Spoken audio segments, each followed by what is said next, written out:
Bonjour à tous, bienvenue dans le podcast Hors-jeu Capital, 91e numéro, qui nous réunit aujourd'hui pour parler évidemment, comme d'habitude, de toute l'actualité du Paris Saint-Germain et de l'actualité, une fois de plus, il y en a, puisque évidemment, on va revenir sur le match de Nice, gagné 2-1 en Ligue 1 samedi pour la 25e journée, et évidemment la projection sur le match que tout le monde attend, le 8e de finale aller au Camp Nou, mardi soir à 21h, ce Barcelone-PSG qu'on va évidemment traiter dans le podcast. Mais pour parler de tout ça, il me faut des personnes compétentes. Et ces personnes compétentes, je vais vous les présenter.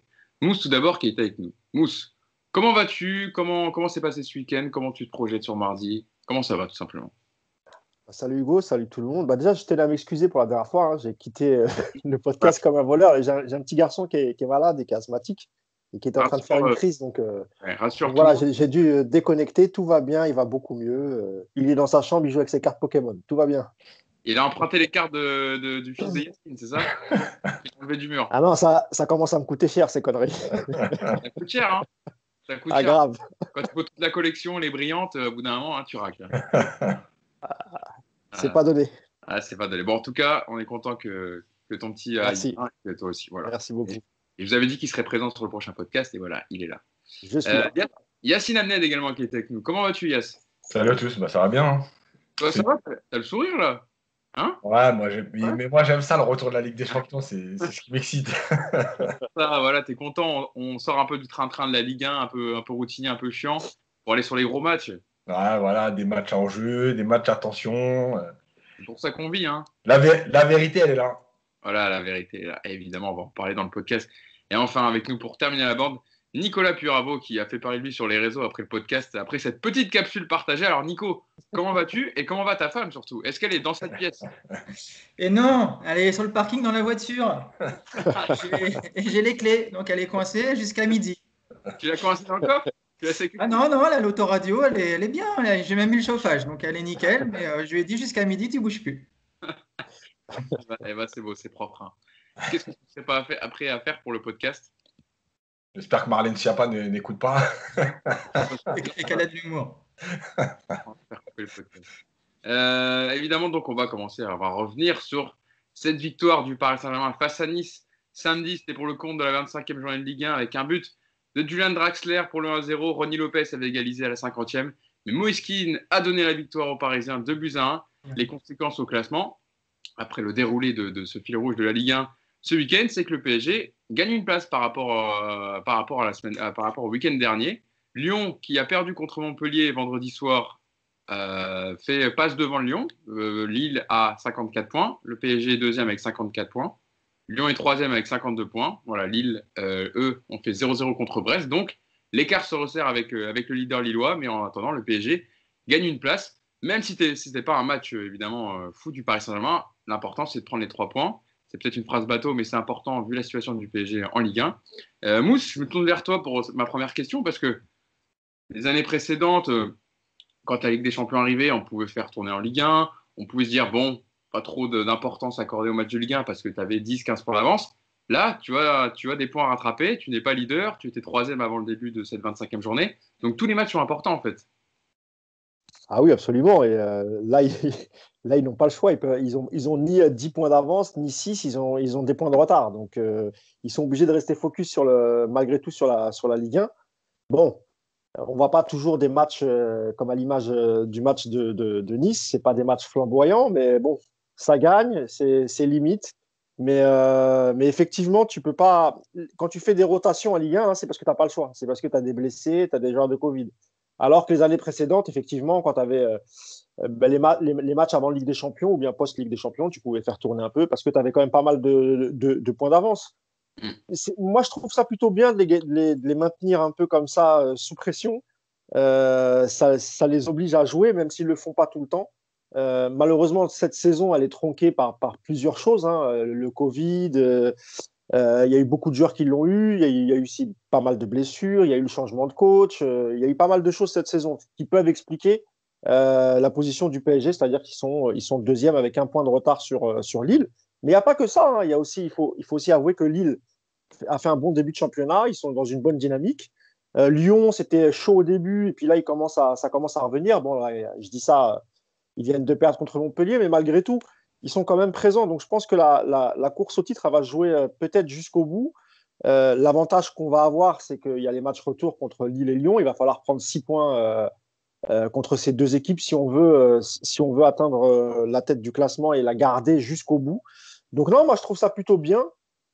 Maintenant, moi, là où ça me fait peur, c'est que si jamais il y a une contre-performance en Ligue des Champions, imaginons qu'on sorte en huitième, voilà, c'est la réaction des joueurs qui va me faire peur. Parce qu'en général, les précédentes années, quand on était sorti en huitième, on a vu le résultat après, les joueurs ont un peu baissé les bras et parfois c'était un peu chaotique jusqu'au bout. Donc il faut absolument aussi passer le tour contre Barcelone pour garder tout ce groupe sous pression. Et petite rectification, évidemment, le match de Lyon-Montpellier, c'était samedi soir et non vendredi soir. Il n'y avait pas de match de Ligue 1 vendredi soir. Oui, c'était 21h. Ouais, c'était samedi soir à 21h. Ça reprend à partir de la semaine prochaine avec les matchs à 21h, etc. Tous les matchs, évidemment, à suivre sur Canal+. Hein. Voilà, je ne fais pas du tout la promo de la chaîne pour laquelle je travaille. Yacine, sur le match contre Nice, Mousse en a un peu parlé. Évidemment, c'était un match important parce que le PSG avait des points à rattraper. Pas de possibilité trop de faire tourner. Hein. Pochettino a mis l'équipe qui semblait la plus à même de disputer et d'être sur le terrain, évidemment, avec le retour de Verratti contre Barcelone mardi, avec Keylor Navas qui était de retour au goal. À part Florenzi, évidemment, qui a tourné, qui a été laissé au repos, c'était Kerrer à droite. Marquinhos, Kimpembe, Kurzawa. A priori, ça devrait être cette défense. Gaï Paredes aussi. Et on avait une animation offensive différente de d'habitude avec Keane, Draxler, Mbappé, avec un Moïse Keane sur le côté, et Icardi en neuf. Qu'est-ce que tu as pensé, toi, de la performance des Parisiens ? La performance, elle est toujours avant un match de Ligue des Champions, notamment aussi important. Tu as toujours, quoi qu'il arrive, quoi que les joueurs disent, l'idée de dire je ne dois pas me blesser, donc tu ne peux pas être à fond. La première période, elle est gérée. Alors, elle n'est pas maîtrisée, elle est gérée parce que Nice ne fait rien et que Paris joue en marchant. Et la seconde période, il y a 20-25 minutes où tu n'es pas bien du tout, où Nice se crée des situations, où Nice a le ballon, où Nice te fait mal. Alors, il y a cette réorganisation tactique où Paris passe réellement en 4-4-2 à plat. On n'a pas compris pourquoi. Même si la première mi-temps n'était pas exceptionnelle, tu n'étais pas en danger, tu maîtrisais. Pourquoi ce changement ? Et il y a 20-25 minutes où effectivement tu te dis mais qu'est-ce qui se passe quoi ? Il ne se passe plus rien, plus personne ne court, enfin bref. Et puis tu as le talent qui fait que tu arrives à gagner ce match. Donc tu joues le premier match, tu joues en ouverture de la journée. Franchement, quand tu vois le match, tu te dis bon, je crois qu'on a limité la casse pour le week-end. On a pris 3 points et ça suffit. Enfin voilà, on sera toujours en course. Et puis finalement, tu vois les autres derrière et tu te rends compte que tu as fait la bonne affaire du week-end après un match horrible. Donc bon, voilà, c'est le lot de la Ligue 1 avant la Ligue des Champions. C'est le lot de ces matchs où il y a eu une blessure avant et où tout le monde, malheureusement, rentre un peu dans une psychose en se disant ouais, c'est pas le moment de se claquer, c'est pas le moment de ce truc, voilà. Donc bon, tu as pris les points en Ligue 1. Moi, je veux juste rappeler un truc, c'est que, rappelez-vous, l'année, alors j'en ai parlé pour ceux qui lisent les papiers, mais l'année où Paris élimine Chelsea, 3 jours avant le match aller au Parc, Paris joue un match horrible ou apocalyptique contre Caen, où ils finissent à 9, il y a 5 blessés, tu peux faire de changement. Ils menaient 2-0 à la 89e, ça finit à 2-2. C'est la catastrophe pendant 3 jours. On se dit, ouais, avec quelle équipe va jouer, comment ça va jouer, c'est pas en train de partir dans tous les sens, t'as fini à 9. Finalement, tu fais 1-1 au match aller contre Chelsea. Et c'est l'année où tu vas te qualifier là-bas au retour en faisant 2-2. Donc, il n'y a pas de vérité en fait.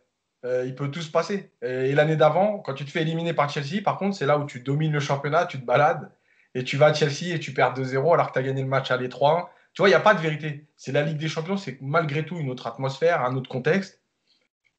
Donc voilà, il fallait prendre les points, ils les ont pris, tant mieux. Il n'y a pas de vérité, surtout avec ce club-là. On n'est jamais laissé trop tranquille. Nico, c'est vrai que c'est toujours important, enfin les matchs, on les connaît, ces fameux post-match Ligue des Champions où le PSG doit faire le boulot. Il faut toujours bien les négocier, il faut essayer de pas trop avoir de blessés. Là, à part une petite alerte pour Gay, bon, le contrat a été rempli, les 3 points, même si on n'a pas vu un jeu grandiose, mais voilà, il fallait prendre les 3 points et c'est le PSG, comme disait Yacine, qui fait la bonne affaire du week-end pour les places de devant. Ouais, puis on a vu que Lille, qui a un match aussi européen cette semaine, n'a pas fait un grand match. On a vu effectivement que Lyon était toujours sur courant alternatif et qui sont capables de passer complètement à côté comme ils l'avaient fait contre Metz. Monaco n'est pas passé loin aussi de la défaite. Donc non, c'est une très très bonne opération comptable. C'est surtout encore une fois, comme comme l'ont dit Mousse et Yacine, c'est bien de ne pas avoir de blessés à 3 jours de la Ligue des Champions parce que tu as quand même eu une semaine assez traumatisante de ce point de vue-là et que j'ose pas imaginer la psychose ambiante aujourd'hui si on avait perdu un Mbappé ou un Navas ou un Marquinhos. Donc, il y a des fois, il faut savoir effectivement se contenter de ce qu'on t'offre. C'est sûr que quand on a vu le match et qu'on a gagné, on s'est dit, bon, bah voilà, au moins le boulot est fait, et puis bon, bah, ça va être une journée pour rien. Et puis ce matin, effectivement, comme ils l'ont dit, tu as repris des points sur tout le monde, donc c'est une super opération comptable. Et puis tu vas à Barcelone avec ton groupe quasi complet, si ce n'est les blessés qui étaient déjà absents avant Nice. Donc c'est bien, voilà. On parlera du contenu, et effectivement, il y a plein de choses qui ne sont pas, encore une fois, carré et bien réglé, mais voilà, au moins tu as gagné, tu as fait le boulot et puis tu as blessé personne. Donc il faut savoir de temps en temps accepter aussi ce genre de week-end un petit peu frustrant sur le jeu, mais très bénéfique sur le plan comptable. Je vous ai posé cette question, comment vous avez jugé la performance des Parisiens? Cette question, elle a été posée à Pochettino après le match contre Nice. Comment jugez-vous la performance de vos joueurs? Et Mauricio Pochettino a répondu, et d'habitude on est d'accord, hein, il ne dit pas grand-chose en conférence de presse, hein, Yacine, on l'avait relu la dernière fois. Là, pour le coup, je pense que tu trouveras sa réponse un peu plus intéressante. Alors, je vous donne la réponse de Pochettino. Très professionnel, je pense qu'on a eu un rendement très professionnel, même si ça n'a pas été flamboyant. Du fait des circonstances que nous subissons avec ce que nous vivons, c'est très difficile de jouer brillamment avec nos circuits de passe et cette fluidité que nous recherchons bien sûr. On va le travailler quand on pourra le faire, mais en mettant tous ces éléments sur la table, je suis satisfait par l'attitude, l'engagement, parce que les circonstances obligent à chercher des solutions match par match et non à tester différentes tactiques. On fait avec pour remplir l'objectif actuel qui est de gagner. La compétition ne t'attend pas, elle. On joue tous les 3 jours, donc c'est difficile d'être en mode gestion, mais nous l'appréhendons de la meilleure des manières. Yacine, ça va, c'est une réponse quand même assez intéressante. Enfin, on comprend qu'il n'a pas le temps de travailler vraiment, qu'il fait du bricolage à chaque fois, et que l'important, c'est de gagner les matchs en attendant d'avoir son 11 et de pouvoir développer ce qu'il veut amener au PSG. Ouais, en tout cas, il parle de football. Ça veut dire qu'il n'est pas là en train de te parler des absents ou quoi que ce soit. Il est en train de te dire que oui, il y a des absents et qu'il doit s'adapter, mais qu'il n'a pas le temps de s'adapter parce qu'il n'a pas le temps de mettre en place des choses à l'entraînement et qu'en même temps, il n'a pas le temps non plus de mettre en place une équipe pour tester, entre guillemets, quitte à balancer un match, comme on dirait. Alors, personne ne balance de match. Mais des fois, tu tentes un truc et puis tu sais que tu risques d'aller dans le mur, mais au moins tu le tentes pour plein de raisons. Là, en fait, il n'a pas le temps. Et c'est aussi à cause du fait que tu n'es pas les points d'avance de d'habitude. Donc, oui, tu es obligé de prendre des points en étant performant, en testant des choses. Parce que quand il dit je teste pas, je suis désolé, mais quand tu mets Keane à droite sur le match de Nice, évidemment que tu testes. Tu testes de voir si Keane est capable de jouer couloir à la place d'un Sarabia. Donc oui, il y a toujours des tests aussi dans un match. Comme Draxler d'ailleurs. Dans un 4-2-3-1, est-ce qu'il est possible est-ce qu'il va t'apporter quelque chose?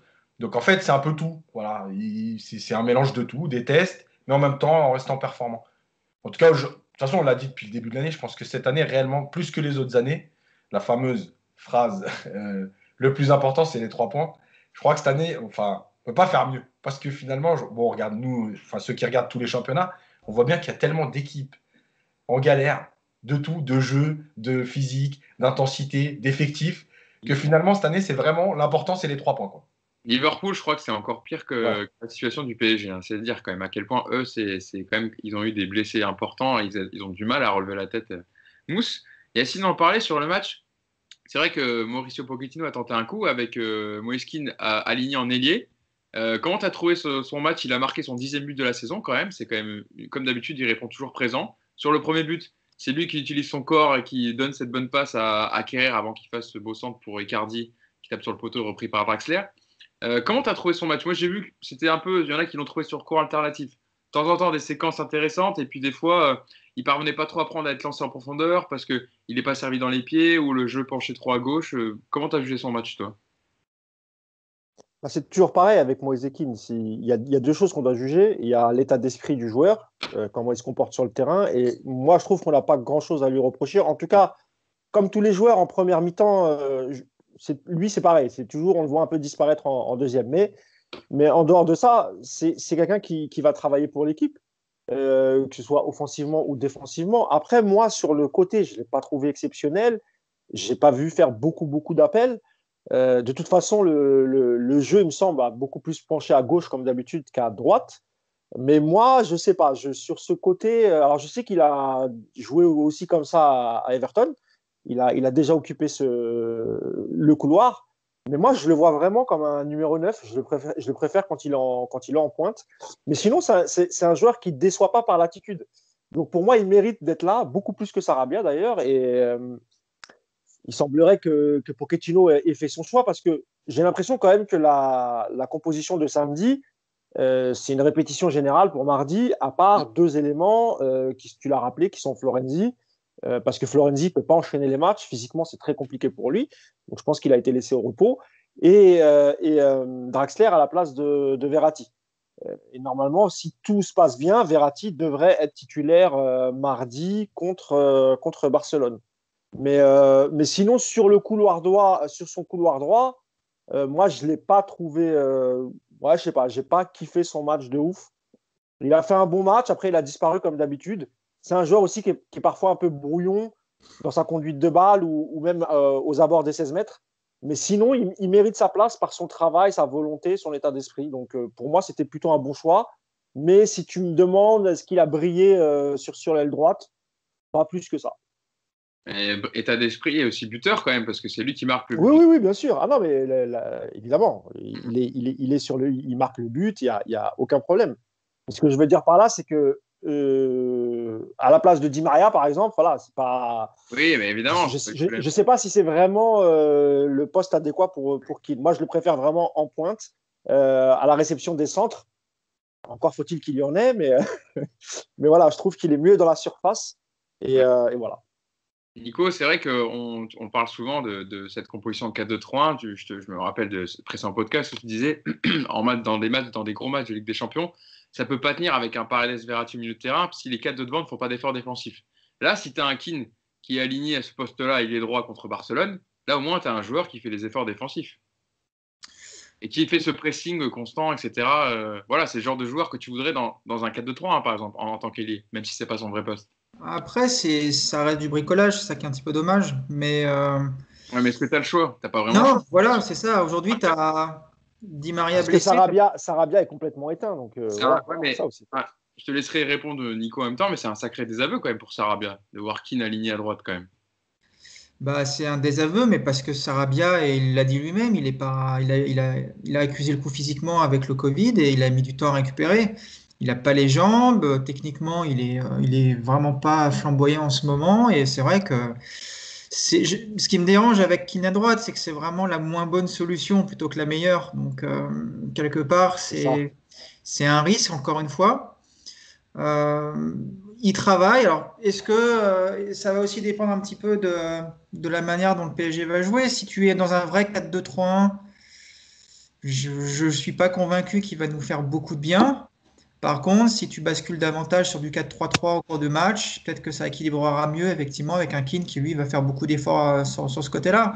Ça va aussi permettre de bien travailler avec Florenzi, ça va permettre de l'aider défensivement. Il y a vraiment des côtés positifs à le voir à droite parce qu'effectivement, son activité, elle est présente, elle est importante.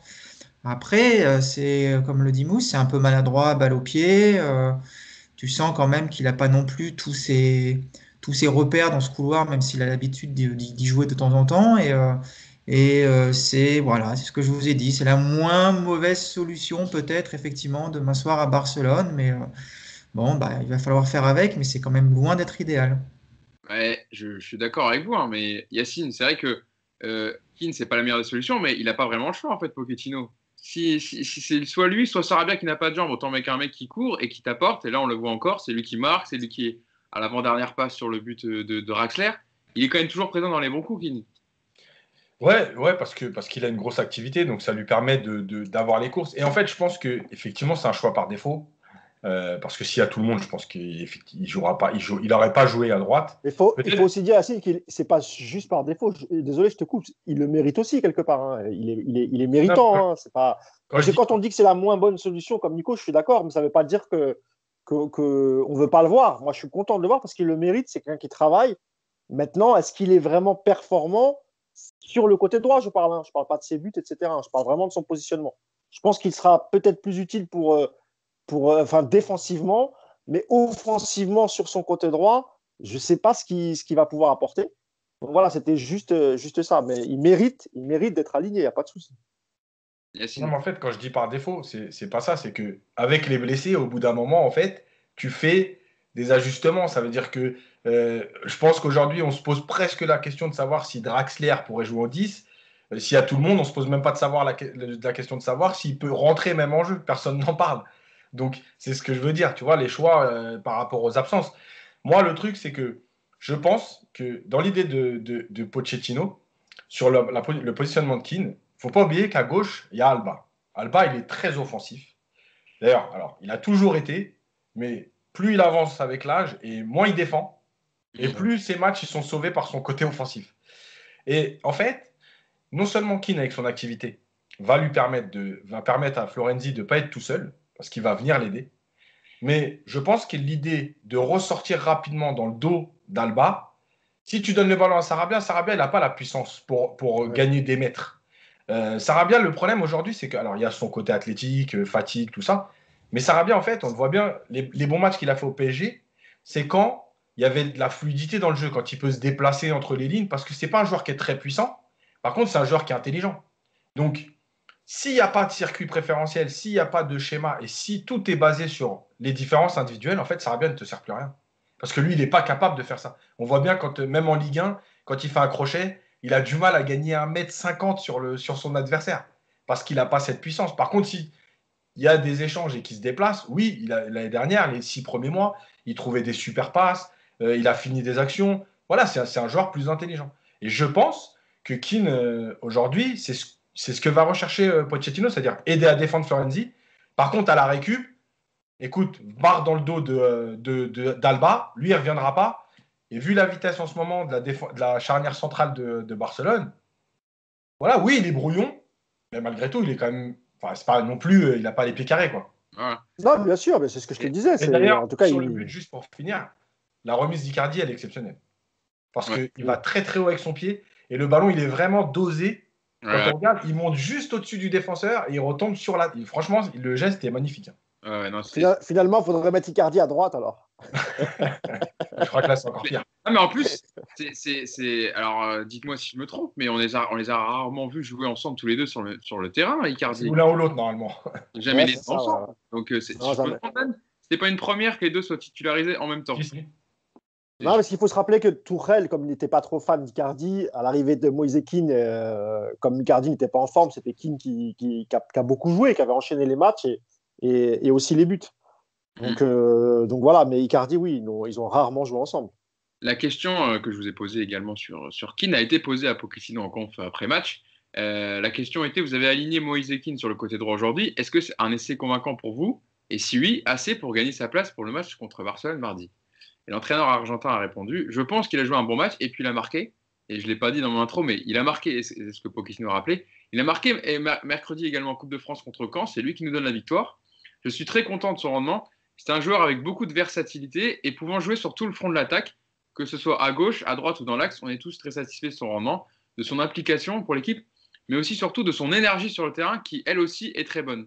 Ouais, Nico, ça va un peu dans le sens de Yacine et Mousse, de ce que vous disiez, c'est que dans l'énergie, dans ce genre de match, Kean, il répondra présent.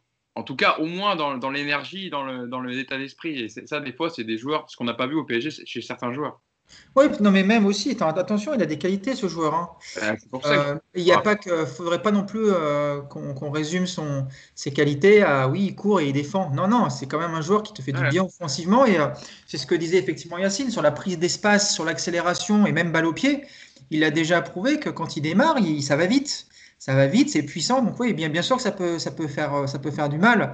Surtout si on est dans une configuration à Barcelone avec une équipe plutôt bloc bas et avec une volonté de projection très rapide à chaque récupération pour faire mal à la défense. Donc bien sûr que cette qualité-là, elle va être utile. Là où moi je suis plus où j'ai plus de réserve avec lui sur le côté droit, c'est quand tu es en attaque placée, où c'est difficile d'aller combiner parce qu'il n'a pas forcément les bons positionnements, il n'a pas forcément également le bon réflexe de débordement, ou en dédoublement, bon, il était avec Kerrer, donc ça aide pas non plus, mais voilà, c'est pas son poste, encore une fois. Donc en attaque placée, c'est ce que je disais, voilà, ce sera un moindre mal en attaque placée. Mais par contre, sur du jeu de transition, il a un profil qui va faire énormément de bien. À tel point que moi, je me demandais même si il n'était pas plus judicieux, si tu avais eu Di Maria, par exemple, de mettre Keane plutôt qu'un Icardi en pointe, parce que justement, cette faculté de se projeter très rapidement devant et de gagner des mètres en ballon-pied ou en accélération,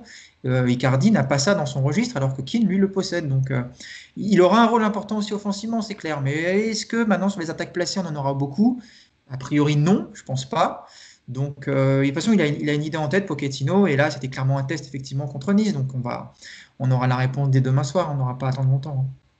Passons au premier buteur du match contre Nice. On a parlé de Moïse Kean, le deuxième. On va parler de Draxler, Julian Draxler, le premier, qui était aligné en numéro 10 sur ce match contre Nice. C'est lui qui ouvre le score, qui suit bien l'action. Le centre coupé de Icardi qui tape sur le poteau, il est là pour suivre. Et je vous le disais en off, il y avait une stat assez sympa sur Julian Draxler depuis le début de saison. Julian Draxler, il a fait 3 frappes cadrées, 3 buts. Voilà, comme ça, au moins, il est efficace. D'autres qualités. Mousse, sur son match à Julian Draxler en numéro 10, alors je sais, c'est l'éternel espoir déchu, enfin espoir. On est toujours un peu content de le voir sur la feuille de match, et puis à la fin, on est déçu, etc. Moi, j'ai une attirance, on va dire, particulière pour ce joueur, même si évidemment, dans l'effort, etc., dans le rythme, des fois qu'il met dans un match, c'est compliqué, mais moi, sur certaines actions, j'ai trouvé qu'il était quand même ultra intéressant, qu'il avait toujours la bonne passe. Certes, c'est pas souvent, c'est sur cours alternatif, mais je l'ai trouvé pas mal sur ce match. Toi, comment tu l'as trouvé, Mousse? Bah, déjà, je suis un peu comme toi. Moi, j'aime beaucoup Draxler, le joueur qu'il était.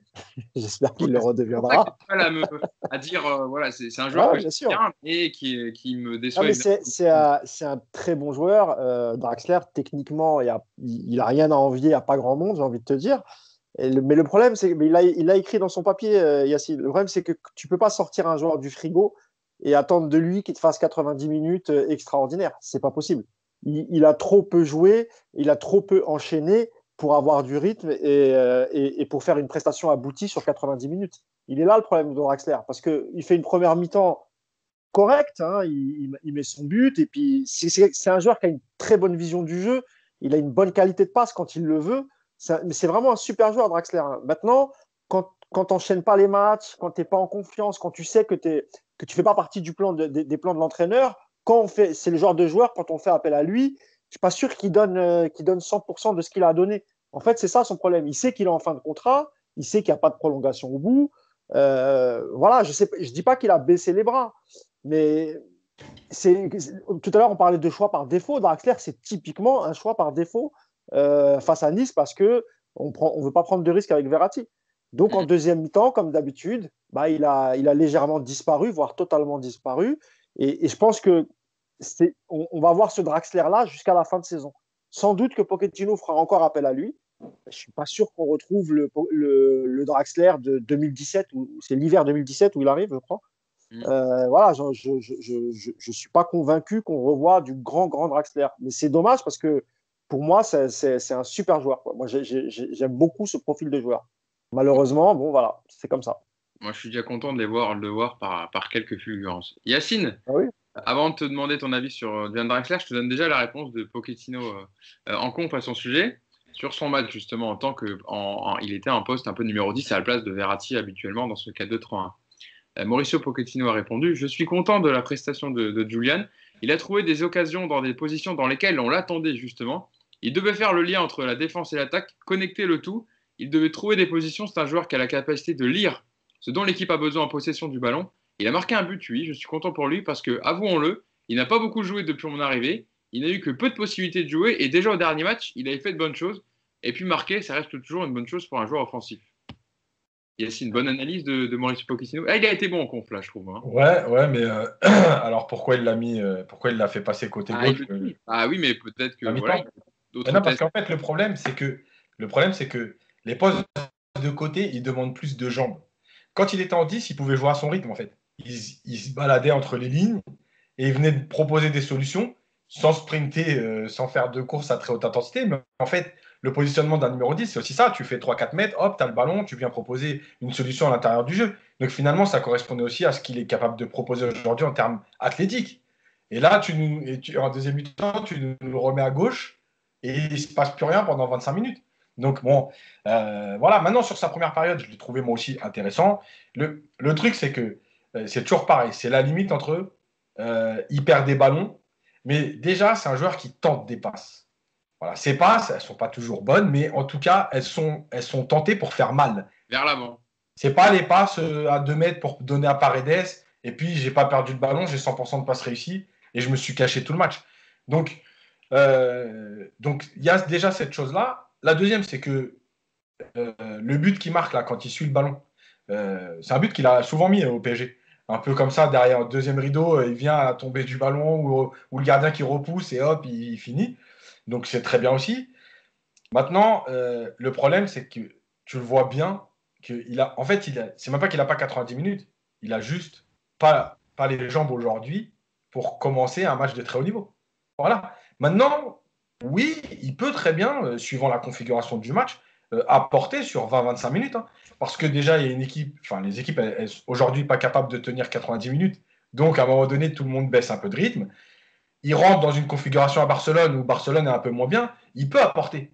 Voilà. Et moi, aujourd'hui, ça va faire beaucoup de fois où on tape sur Sarabia, mais moi, entre Draxler et Sarabia, mon choix, il est fait. Quoi. Ah, moi, c'est fait aussi. Hein. Je préfère largement faire entrer Draxler qui peut t'apporter quelque chose par une passe, par sa vision du jeu, que Sarabia par ses courses, mais qui est souvent. Là, bien sûr, encore une fois. Bien sûr, évidemment. Et puis rappelez-vous quand même que Julian Draxler, il était là lors du 6-1, hein, messieurs, au Parc des Princes. Oui, au 4-0 aussi. Il était là lors du 4-0. Donc. Le 4-0, enfin, oui, pardon. Je parle de la remontada, moi. Il était là pour le 4-0 au match aller, évidemment, pardon. Nico, toi, sur le match de Draxler, est-ce que tu vas dans le sens de nos amis Yacine et Mousse? Oui, moi j'espérais. Moi j'ai toujours un petit fait pour ce genre de joueur. C'est un petit peu le Pastor allemand. Voilà. Moi j'aime cette élégance, j'aime ce qui. Pastor? Dis Pastor, toi. Ouais, c'est à l'allemande, je la prononce à l'allemande. C'est un pastoriste. Ah ouais, non, mais là, c'est un mélange entre Je la prononce à l'allemande, du coup, là. Donc, non, c'est un joueur qui. De toute façon, c'est un joueur qui aura raté son passage à Paris. Ça laissera une grosse frustration, quoi qu'il arrive, parce que il aurait pu vraiment apporter beaucoup plus par rapport à sa qualité première. C'est un très bon footballeur. Après, il y a eu un manque d'enchaînement. Il y a eu le Blad. C'est vrai que maintenant, il a été mis au placard et qu'on ne peut pas attendre de lui qu'il arrive sur un match comme ça et qu'il brille. Et c'est frustrant. Je pense aussi qu'on peut maintenant remettre en cause son implication, parce que je ne suis pas sûr qu'à 4 mois de la fin de son passage à Paris, il donne tout, avec le risque d'une blessure, ou c'est un petit peu le problème que tu as avec ce genre de cas de figure de joueurs qui savent que c'est terminé pour eux et que tu vas clairement pas compter sur eux dans les gros matchs. Et donc voilà, je ne le vois pas du tout rentrer même quelques minutes à Barcelone, parce que c'est aujourd'hui pour moi un joueur qui passe derrière effectivement Verratti, mais également derrière Rafinha, j'en suis persuadé. Et au Draxler, il va peut-être effectivement nous rendre des services sur des matchs de championnat, mais il faut plus compter sur lui. Moi, je pense que on l'a perdu. On l'a perdu à partir du moment où on lui a fait comprendre qu'il ne serait pas prolongé et qu'on ne le faisait pas jouer. Donc, il y a un moment où on ne peut pas toujours tout mettre sur le dos des joueurs. Alors là, hier, pareil, j'ai vu beaucoup de critiques. Il ne court pas, il n'a pas d'intensité. Mais ouais, il a joué 2 matchs en 4 mois. Donc, qu'est-ce qu'on peut attendre de plus? Donc voilà, je suis déçu pour lui parce qu'encore une fois, je l'aime bien. Mais là, quand je vous entends dire il va peut-être faire du bien en rentrant à Barcelone, j'espère qu'on n'aura pas besoin d'une rentrée de Draxler pour se faire du bien à Barcelone, parce que si c'est le cas, on est mal. Voilà, je vous le dis, on est mal. Si c'est Barcelone qui a la possession du ballon, je ne suis pas sûr que ce soit le meilleur choix de faire rentrer Draxler. Si on est en difficulté, et si c'est Barcelone qui a la possession, je ne pense pas que Pochettino fasse rentrer Draxler. Il fera plus rentrer un Herrera ou un Danilo, peut-être pour sécuriser, mais sur ce genre de match, ouais, moi je suis d'accord avec toi, Nico. Peut-être qu'on se trompe, hein, mais je ne les vois pas rentrer. Ouais, Sauf si peut-être on domine le match et qu'on mène 2-3-0. Oui, ou 5-0, Mousse, soyons. mais alors j'allais dire un truc. Ouais, je suis optimiste, moi, monsieur Nicolas. J'allais dire le pessimisme légendaire de Nico, mais là, Mousse, désolé, mais l'optimisme, là, c'est pas possible. Là, Et alors quoi? Donc, on n'est pas capable de mener 2-0 au Camp Nou? Eh bien, si, mon ami. Nous sommes capables de dominer. Ouais, d'accord. 3-0, je prends les paris quand même. Hein. Regarde les cotes parce que je joue quelque chose alors. Hein, parce que... Et pourquoi pas? Et pourquoi pas? Évidemment. Mais début de saison, même si évidemment les matchs avec des champions, ça n'a rien à voir avec le rythme, il se passe 10 000 choses, etc. C'est des matchs évidemment particuliers, mais bon, voilà. Séville, mercredi, a battu Barcelone, qui avait son équipe type. Hein, je ne me trompe pas, Yassin, qui jouait avec ses titulaires habituels.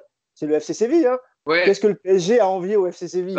Justement, j'allais dire, Yacine, je pense que tu seras d'accord avec moi, le jeu de Roulen Lopetegui est un peu plus construit, un peu plus abouti que celui du PSG. Oui. D'accord ou pas? C'est clair. Oui.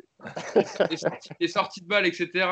Jules Koundé qui se prend qui est milieu attaquant défenseur dans cette équipe qui met un but magnifique.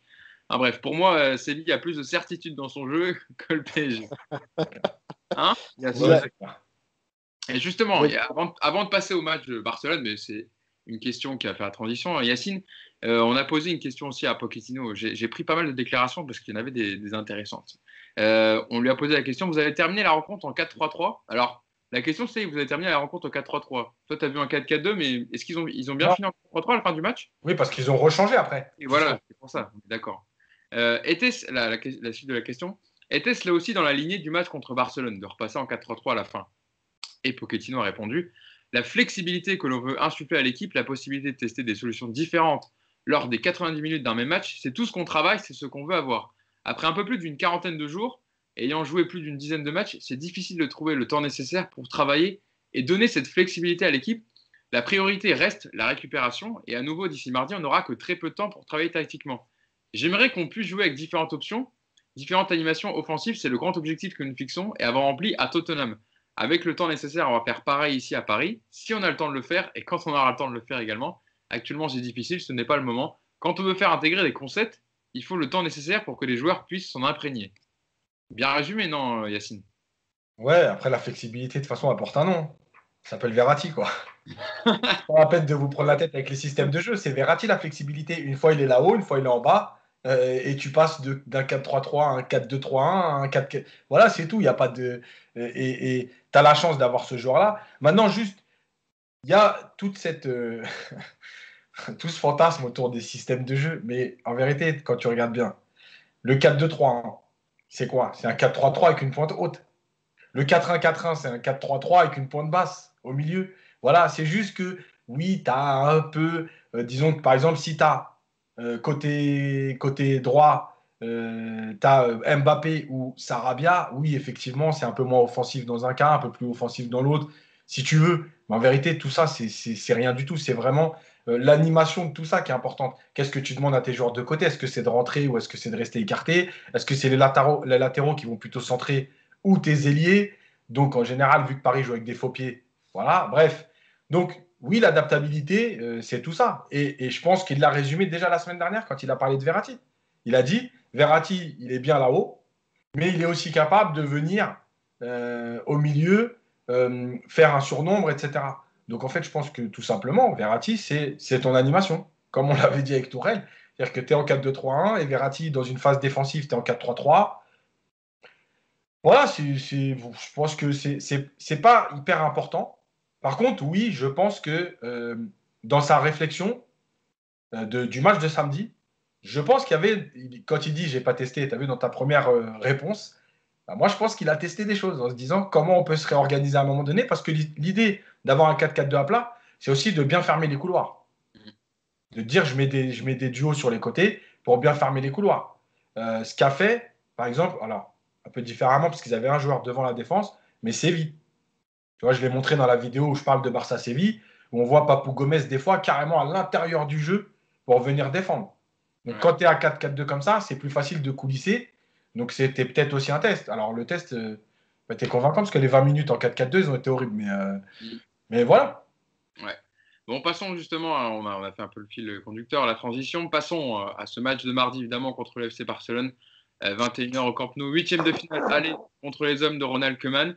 Il y a eu le groupe de communiqué ce matin par le PSG pour le déplacement en terre catalane. Retour de Verratti et Rafinha dans le groupe. Pas de Neymar, évidemment, blessé. Di Maria non plus. Bernat poursuit les soins. Ma question par rapport à ce groupe déjà publié, Nico, quelle équipe peut aligner le PSG au coup d'envoi? Verratti, normalement, devrait être dans le 11 titulaire. C'était un coup pris au côte, c'est plus de la prévention, de ne pas jouer contre Nice. On devrait le voir aligné dans cette composition. Oui, bon, là, vous l'avez donné l'équipe de toute façon. On aura très probablement Gay, Paredes et Verratti au milieu. On aura à coup sûr Kean, Icardi, Mbappé devant. Et puis la défense titulaire du moment. Donc là, pour le coup, je crois qu'il n'y a pas trop de questions à se poser. Puisqu'en plus, les seuls joueurs qui pourraient un petit peu modifier la donne, ils ne sont pas en forme. Je pense à Rafinha, on aurait pu imaginer un Rafinha qui permettait effectivement à Verratti de reculer. Mais Rafinha, il n'a pas les jambes pour débuter ce match. Donc, pour moi, il n'y a aucune surprise à attendre de la compo. Les 11 sont déjà connus et je pense que de toute façon, c'est la meilleure compo que peut sortir Pochettino demain. Il n'y a pas grand-chose d'autre à faire. Mousse, c'est vrai que par rapport, on parlera après de la dynamique du FC Barcelone, comment ils jouent, etc., pour voir comment jouer face à eux. Mais par rapport déjà à l'équipe du Paris Saint-Germain, d'avoir un Marco Verratti, ça changera quand même pas mal de choses par rapport au dernier match, en tout cas dans la transition. Si on ne l'avait pas eu, c'est vrai que ça aurait été quand même un peu plus compliqué. On aurait peut-être été un peu plus pessimiste contre Barcelone. Bah oui, parce que contre Barcelone, Draxler, ça aurait été un peu léger de toute façon. Donc la Verratti, comme l'a dit Yacine tout à l'heure, il aura un double emploi. Donc pour ceux qui disent que Verratti, il manque de physique, il manque d'énergie, moi je suis sûr que les 90 minutes, je ne sais pas s'il jouera 90 minutes, en tout cas, toute la durée où il sera présent sur le terrain, on va le voir jouer haut, on va le voir redescendre, il va faire des allers-retours comme ça pour soulager un peu son milieu de terrain. Et il faut aussi parler de Gay, sujet qu'affectionne particulièrement Yacine, parce que j'ai l'impression quand même aussi qu'il a trouvé un peu son joueur qui court, parce que Paredes, pour la qualité de passe, c'est bien. Encore faut-il qu'il ne soit pas trop bougé, ce qui était le cas en première mi-temps à Nice. Et puis en deuxième, on a vu que c'était un peu compliqué. Mais comme il manque un peu de volume de jeu, c'est pas un joueur qui va beaucoup courir, etc. J'ai l'impression quand même qu'il a trouvé son binôme parfait en la personne de Gay. Et Verratti, évidemment, qui sera un peu plus haut, mais qui va s'amuser aussi à redescendre, aider ses compères du milieu. Donc, pour moi, la composition, elle va être celle-ci. C'est la ligne de 4 défensifs qu'on connaît. Sur les côtés, Florenzi Kurzawa, avec la charnière Kimpembe Marquis, et le milieu à 3 avec Verratti plus haut, Paredes Gay, et sur les côtés, Mbappé et Kean et Icardi en pointe. Selon moi, c'est la meilleure équipe à mettre face à Barcelone. Après, on va voir ce que ça donne. Parce que Verratti a manqué uniquement le match contre Nice. Il a joué mercredi. Et quand aussi. Oui, non, la blessure, c'était le week-end d'avant, oui. Ouais, mais quand je suis pas sûr qu'il aurait joué de toute façon. Ouais, c'est vrai. Mais il peut jouer parce que c'est un coup, il ne revient pas d'une blessure, etc. Donc, moi, je pense qu'il sera aligné sans problème. Et puis voilà, c'est comme l'a dit Nico, avec les forces en présence, tu n'avais pas beaucoup de choix, peut-être sauf dans l'animation, dans le schéma. Mais là, on part sur un 4-3-3 avec Verratti en pointe haute. Ouais, écoute, on verra. De toute façon, au milieu de terrain, vu que Neymar n'est pas là, tu n'as pas d'autre choix que de mettre Verratti à ce poste-là. Ouais. Yacine, parlons de la dynamique du FC Barcelone, parce que on a vu l'effectif du Paris Saint-Germain, il y a beaucoup de blessés, etc. Avec Neymar, évidemment, qui a été le sujet le plus discuté cette dernière semaine. Mais à Barcelone aussi, il manque des joueurs. Et notamment défensivement, c'est très compliqué depuis le début de saison. Sur leur dynamique, bon, là, ce week-end, je ne sais pas si vous l'avez vu, si toi, Yacine, tu l'as vu en particulier, ils ont gagné 5-1 contre Alaves avec un très grand Lionel Messi. Comme par hasard, il vient toujours au bon moment. De toute façon, nous, c'est chaque fois ça. Les joueurs qui sont dans le trou, etc. Avant le match contre le PSG, ils mettent doublé, ils reviennent dans le match. Voilà, bref. Lionel Messi qui a marqué 2 fois et qui a fait une avant-dernière passe merveilleuse sur le dernier but du match de Junior Firpo avant que Griezmann ne centre. Ce petit piqué au-dessus de la défense qu'il affectionne. Les coéquipiers de Grisou sont à la 3e place au classement, à 3 points du Real, qui est 2e, mais assez loin du leader encore, l'Atlético Madrid. 8 points d'avance pour les colchoneros. Là, l'équipe qu'ils avaient alignée, Yacine, ce week-end, ils étaient en 4-3-3 avec Ter Stegen au goal, Mingueza à droite, Frenkie de Jong avait été obligé de jouer en défense centrale parce qu'il y a pas mal de blessés, notamment Luis Araujo. Umtiti n'est pas au mieux. Langlais fait une mauvaise saison, il était aligné aussi. Firpo jouait à gauche, Alba était laissé au repos. Il y avait un jeune qui débutait de la Masia, Moriba, Busquets, Riqui Puig au milieu de terrain, et en attaque, c'est Trincao, Messi, Griezmann. Mais voilà, c'est vrai que la défense des Catalans n'est pas au mieux, elle prend pas mal de buts. Alors, Ronald Koeman accepte ce déséquilibre, hein, mais c'est vrai que ça peut faire les affaires du PSG. Oui, parce que c'est vrai, comme tu l'as dit, il y a un problème il y a un problème de confiance, il y a un problème de vitesse, et il y a même un problème de jeu, parce que même dans la relance, on sent plus cette sérénité qu'avait le Barça. Alors, rapidement, pour ceux qui veulent voir, j'avais fait une analyse de Barça-Séville dans la Minute Coach, et là, j'ai fait une vidéo pour dire ce que Paris doit faire pour poser des problèmes au Barça, aussi par rapport à ce qu'a proposé Séville, justement. Alors, l'histoire de Jong. Aujourd'hui, il y a le retour de Piqué dans le groupe du Barça. Oui, Il y a Araujo. de longue date, il faut le dire, qui depuis le début de saison est out pratiquement. Apparemment, il y a Araujo qui est absent de l'entraînement ce matin, donc bon, je pense que là, c'est foutu pour lui. Ce qui veut dire qu'il reste Umtiti, l'anglais, peut-être Piqué, en sachant que Piqué, il n'a pas joué depuis le mois de novembre. C'est impossible de le faire entrer dans un match comme ça, Piqué. Enfin, de le faire débuter, je pense pas. Excuse-moi, mais quand tu vois le niveau d'Umtiti en ce moment, moi, je ne dis pas impossible. Je vous le dis, et je pense que ça peut être un coup à tenter, parce que franchement, quand tu vois le niveau d'Umtiti aujourd'hui, je ne suis pas persuadé que Piqué fasse pire. Mais bref. Donc, je pense que s'il le prend dans l'eau, il y a peut-être une idée. Après, ça ne veut pas dire attention, je n'ai pas dit qu'il allait jouer. Donc voilà. Il y a donc cette idée de Jong. Le truc, c'est qu'il l'avait déjà testé il y a 2 matchs.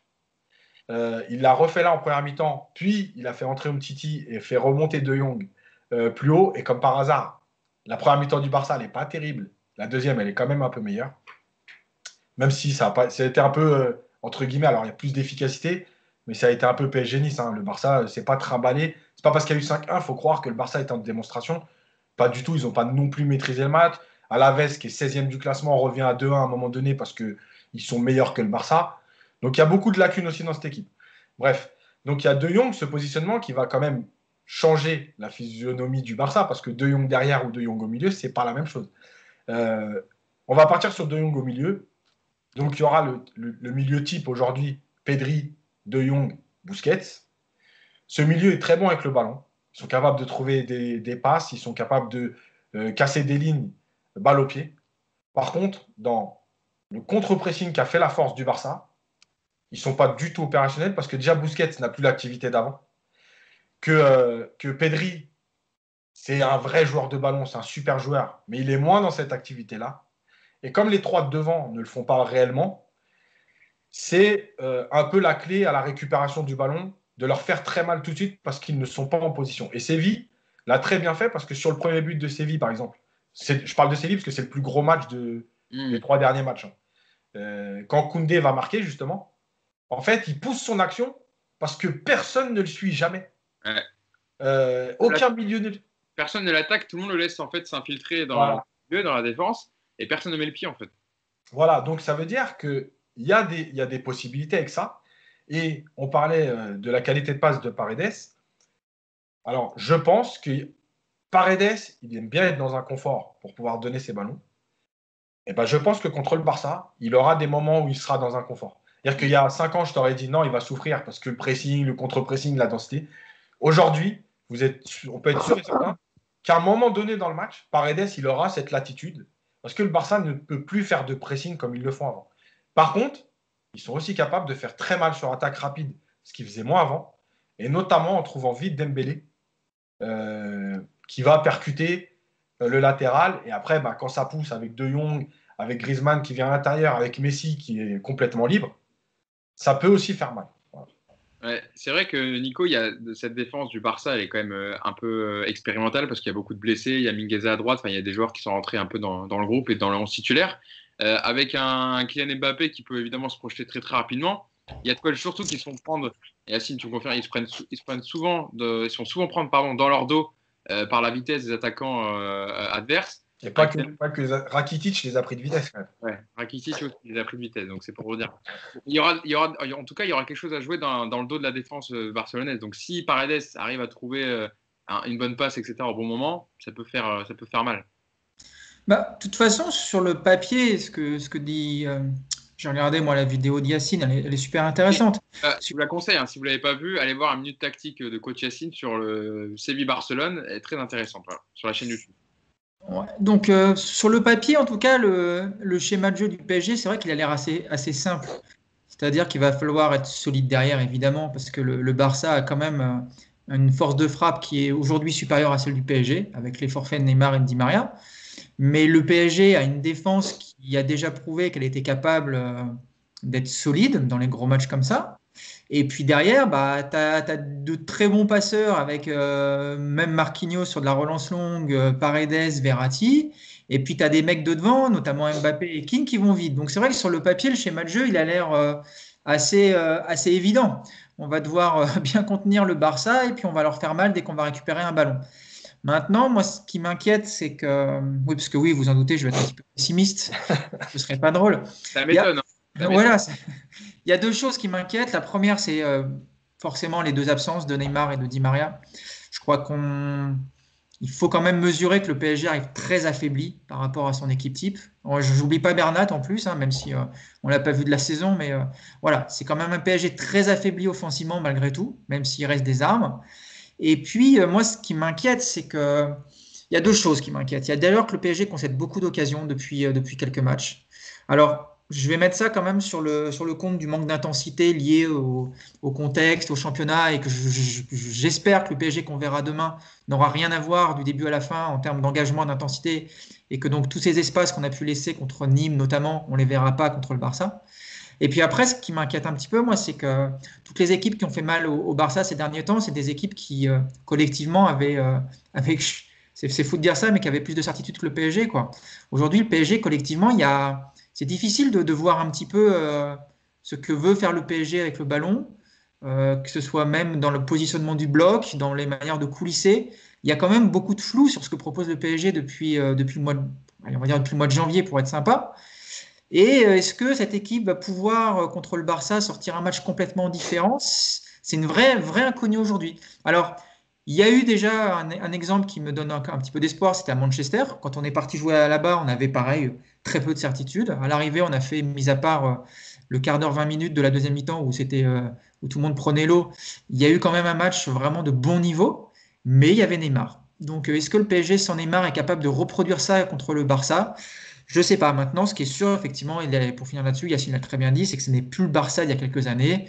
C'est un Barça qui a énormément de points faibles aujourd'hui, qui compense actuellement parce qu'il y a beaucoup de buts qui sont marqués, mais ils en prennent énormément. Et si tu marques pas des buts au Camp Nou avec la qualité de passe de certains et la vitesse d'autres et la finition, ce serait quand même dommage. Donc, il y a quand même beaucoup de flou sur ce match, beaucoup de flou. Et je ne vais pas être optimiste parce que quand je suis optimiste, vu que c'est toujours le contraire qui se passe, bah, je vais être déçu. Donc, je vais être pessimiste, comme ça au moins j'aurai une bonne surprise.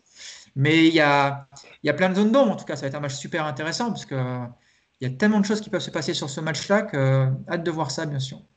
Ouais, dans les chiffres, Nico, pour te le donner, par exemple, j'ai pris juste en Liga, le Barça, c'est la meilleure attaque de Liga avec 49 buts marqués, mais c'est aussi dans les 5 premiers au classement, celle qui encaisse le plus de buts, 21 buts encaissés. Donc voilà, c'est dire un peu le déséquilibre, quand j'en parlais, accepté par Ronald Koeman, de prendre certains buts, de prendre pas mal de buts, mais aussi d'en mettre beaucoup avec évidemment cette force de frappe. Et aussi, on n'a pas parlé, mais d'Antoine Griezmann qui quand même revient très bien dans cette équipe. Mousse, c'est vrai que contrairement aux autres affiches de huitième de finale que le PSG a joué, là, c'est quand même pratiquement 50-50, quoi. C'est un peu illisible, quoi. D'habitude, on arrive à avoir peut-être une lecture facile du match. Là, comme les deux équipes ont leur côté faible et leur côté aussi positif avec certains joueurs, etc., c'est difficile de donner vraiment un avis, enfin, en tout cas, une opinion sur ce qui va se passer dans le match. Oui, parce qu'ils ont eux aussi pas mal d'absents. Ils sont un peu. Bon, eux, pour le coup, ils sont plus détachés de la première place que le PSG, qui a un point. Eux, tu m'as dit qu'ils étaient à 8. Ils sont à 8 points de l'Atlético Madrid. 8 points, tu vois. Donc, ouais, et l'Atlético Madrid a 2 matchs de retard encore. En plus, bon, je pense que pour le championnat cette année, ça va être. De toute façon, en Espagne, il est réglé le championnat. Ouais, que ce soit pour le Real ou pour le Barça. Mais oui, c'est ce que tu as dit. Ils sont à peu près dans les mêmes positions. Au niveau de l'effectif, ils ont des blessés, on a des blessés. Enfin, ils ont des absents, on a des absents. Je ne sais pas si Dembélé sera titulaire selon vous mardi. Je ne sais pas Yacine, puisqu'il il n'a pas joué ce week-end, hein, Dembélé. Non, mais il était au repos. Oui, Il était laissé au repos. il a mis Trincao à la place, mais comme Voilà. Junior Firpo qui a remplacé Jordi Alba. Voilà, c'était pour faire.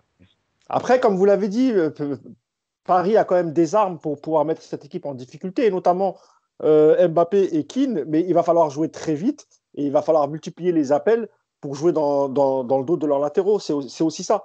Il faut absolument que. Parce que c'est pour ça, tout à l'heure, quand on parlait de Keane face à Nice, tu me diras si je me trompe, mais il n'a pas fait beaucoup d'appels sur le côté, l'ami Moïse Keane. Et il va falloir vraiment jouer là-dessus. Et Mbappé, c'est pareil. Il va falloir qu'il arrête de demander les ballons dans les pieds. Il va falloir qu'il multiplie les appels parce qu'il y a vraiment des choses à faire contre cette équipe de Barcelone. Vous l'avez rappelé, leur charnière centrale est en grosse difficulté. J'ai vu un match il n'y a pas longtemps d'Umtiti qui était catastrophique. Tu avais l'impression qu'il avait 220 ans. Il n'arrivait pas, enfin, il courait derrière l'attaquant, je ne sais plus c'était quelle équipe. J'avais l'impression que le mec c'était un vieillard. Quoi, je vais te chercher, mais je vais trouver. Vas-y. Oui, tu vois de quelle action je parle. Tu as l'impression qu'il traînait une charrette derrière lui. Il a le ballon, enfin, il est en avance sur l'attaquant, et en fait, il se fait rattraper, et l'attaquant passe devant, et il va marquer, en fait. Et voilà, tu as l'impression qu'il n'a pas de jus, il n'a pas de pouvoir d'accélération, etc. Donc, non, il y a une vraie carte à jouer. Après, on va voir si la possession, elle sera comme d'habitude pour le Barça, enfin, grosse possession pour le Barça. Et est-ce que le PSG va subir le jeu ou est-ce qu'on va réussir aussi à mettre le pied sur le ballon et mettre en difficulté cette équipe de Barcelone? Mais en tout cas, quoi qu'il en soit, même si il nous manque Neymar, encore une fois, on a des armes. La seule chose, moi, qui m'inquiète, c'est plutôt pour le coaching. Voilà, c'est ça.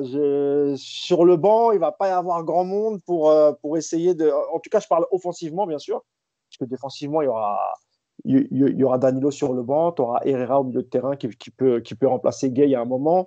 Mais par contre, si on a du mal offensivement, on aura Sarabia sur le banc. Et après, je crois, je ne sais pas si Xavi Simons a été convoqué, mais je crois que non. Non, il n'y est pas. Non, voilà, donc offensivement, s'il y a un pépin, s'il y a quoi que ce soit, on n'aura pas beaucoup de solutions pour le coaching. J'ai retrouvé le match, c'était en Coupe du Roi, le quart de finale, Grenade. Et c'était Roberto Soldado qui l'avait dépassé de vitesse. C'est pour vous dire quand même. Roberto Soldado qui a 35 ans, je pense, 36, qui l'avait pris à revers au terme d'un match fou. Jordi Alba avait égalisé à la 92e et le Barça avait finalement gagné 5-3 dans les prolongations. Parce que moi, je ne crois pas qu'après autant d'absence, que Koeman va quand même mettre titulaire Piqué. Ça paraît quand même. C'est un match de Ligue des Champions où il y aura beaucoup d'intensité. Il y aura quand même. Donc, soit il fera jouer De Jong une mi-temps et voir comment ça se passe, ou soit il mettra l'anglais ou Titi parce qu'il n'aura pas le choix. Et dernière chose qui est très importante pour le PSG, c'est évidemment la présence de Keylor Navas, qui va quand même beaucoup rassurer dans la défense parisienne. Parce qu'on a vu, même si Rico, c'est un bon deuxième gardien, mais pour ce genre de match, il faut vraiment quelqu'un qui a de l'expérience. Et Keylor Navas, l'expérience en Ligue des Champions, il en a. Et ça, c'est plutôt rassurant, d'autant plus que devant lui, il y a la charnière qui est très efficace, Kimpembe et Marquinhos. Donc voilà, moi, c'est ce qui me rassure sur le côté défensif. Yacine. Ouais. Alors, 2-3 petites choses. La première, je pense que c'est quand Paris va avoir le ballon, à la récupération, etc., en fait, il va pas falloir avoir peur. Il ne faut pas avoir peur de rater une passe, mais en fait, il faut que les intentions de passe, elles soient dans la spontanéité et vers l'avant. Les pertes de balles comme, alors malheureusement je vais le dire, mais tant pis, comme Gay en première mi-temps quand il garde le ballon devant la surface, en fait, c'est pas possible de faire ça parce que c'est pas une question de Gay, c'est une question de confiance. Il faut arrêter de tout le temps avoir peur de perdre le ballon. Quand Gay remet le ballon à Marquinhos, c'est l'action que j'ai mise sur Twitter qui a fait du bruit. Je ne suis pas là à dire ouais, Gay, il est éclaté, ceci, cela. Oui, je sais que Gay, c'est pas Verratti, mais Verratti, c'est pas Gay non plus, comme c'était pas Matuidi. Il n'y a pas de problème. Ce que je veux dire, c'est qu'il y a la place.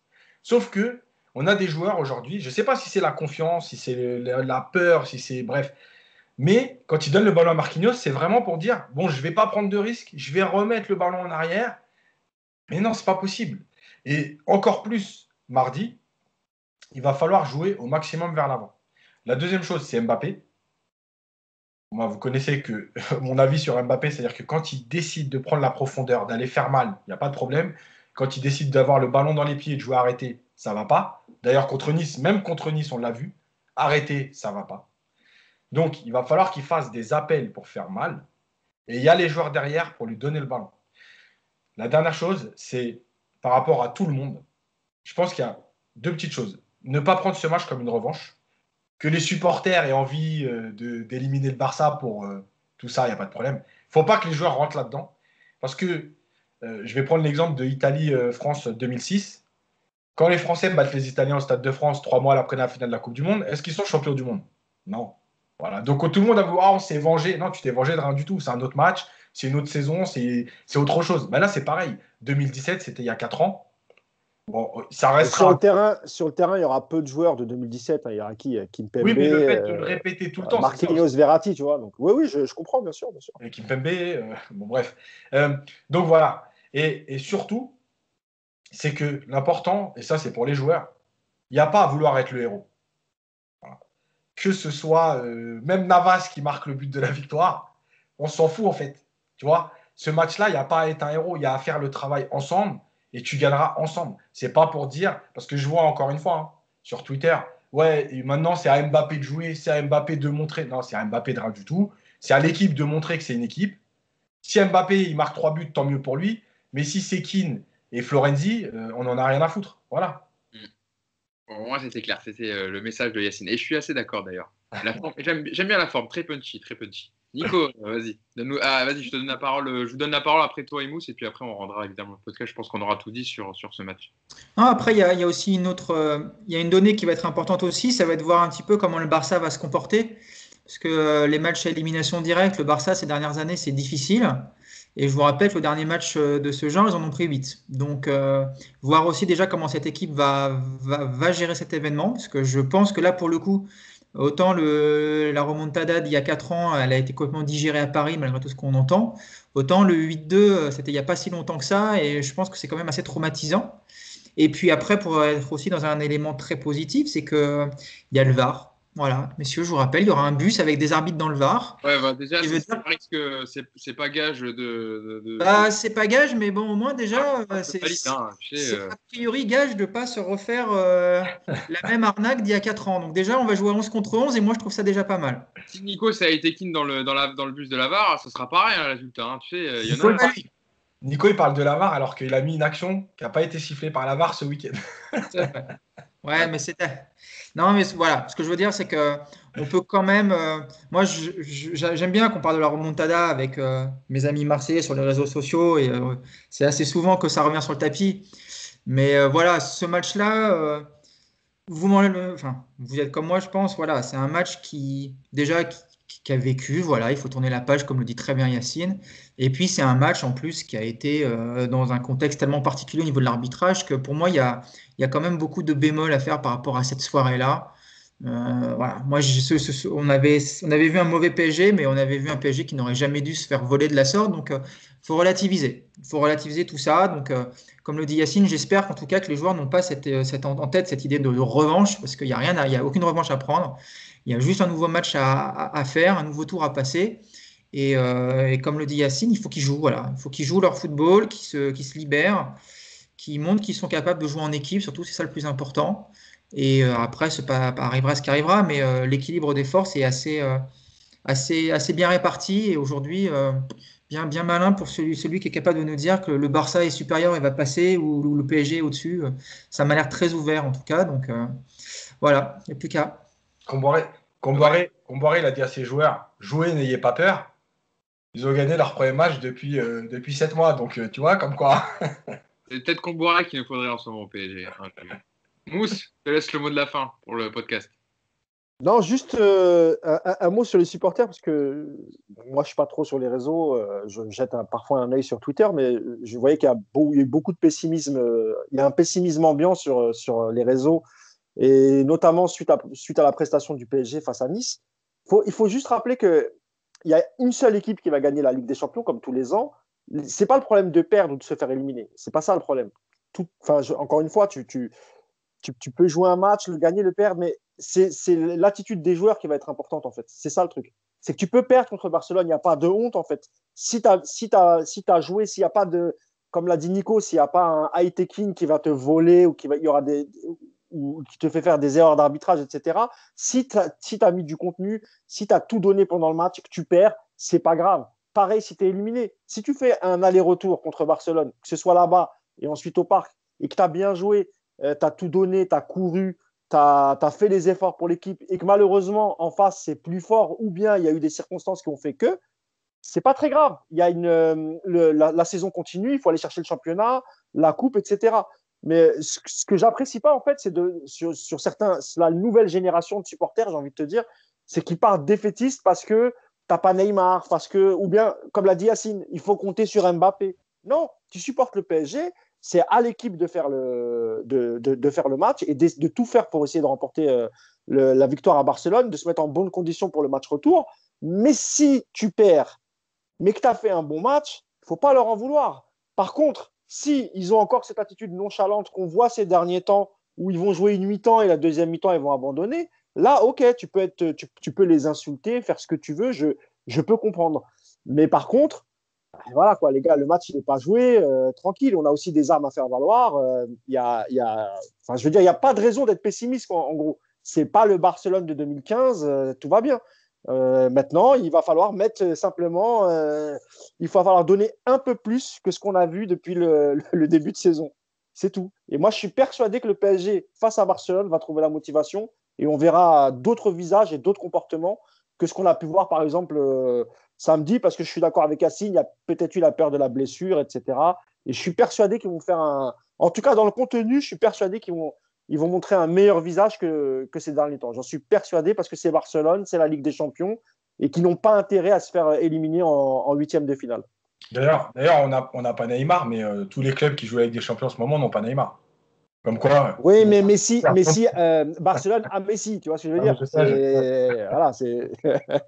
Non, mais à un moment donné, tu as raison, il faut passer à autre chose. Il n'est pas là de toute façon, qu'est-ce qu'on va faire? Évidemment, oui, tu dois pousser ton équipe. J'ai l'impression que sans Neymar, on est perdu. C'est incroyable. Quand en 2017, l'équipe d'Unai Emery bat Barcelone 4-0, Neymar, il est en face. Et on n'a pas de joueurs de ce type-là dans notre effectif. Par contre, l'équipe, elle avait bien tourné, elle était bien rodée. Ils avaient bien préparé ce match. Donc, tout est possible. Il n'y a pas de raison de douter. N'est-ce pas, Nico? C'est noté. C'est noté. Bon, en tout cas, rendez-vous mardi soir, 21h, au Camp Nou, ce Barcelone-Paris Saint-Germain, 8e de finale. Allez, de Ligue des Champions pour voir voilà, toutes les questions qu'on s'est posées. Et ben, on espère avoir certaines réponses, évidemment. Et on se retrouve mercredi, Hugo, pour le débrief. J'allais dire, Mousse. Mercredi matin, évidemment, on débriefera le podcast, on débriefera le match dans le podcast Hors Jeu Capital. Et évidemment, voilà, on reviendra sur l'ensemble du match. On espère avec le sourire, évidemment. Merci Mousse, merci Yacine, merci Nico une nouvelle fois, un podcast de très bonne qualité. Et on se donne donc rendez-vous mercredi matin pour le résultat de ce 8e de finale à la Ligue qu'on espère. Ou mardi dans la nuit, je crois, peut-être. Voilà.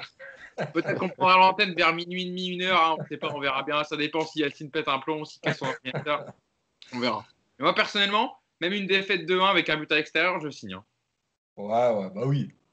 Tu as un but à l'extérieur, tu peux faire le travail à domicile. Voilà, ce serait pas un résultat, ça serait un bon résultat, moi je trouve, personnellement. Bon, ça, c'est nous qui ferons la remontada. Voilà, exactement. Et la boucle sera bouclée, messieurs. Bon, rendez-vous mercredi matin et puis bon match à tous pour demain soir. Ciao. Salut. Ciao. Salut.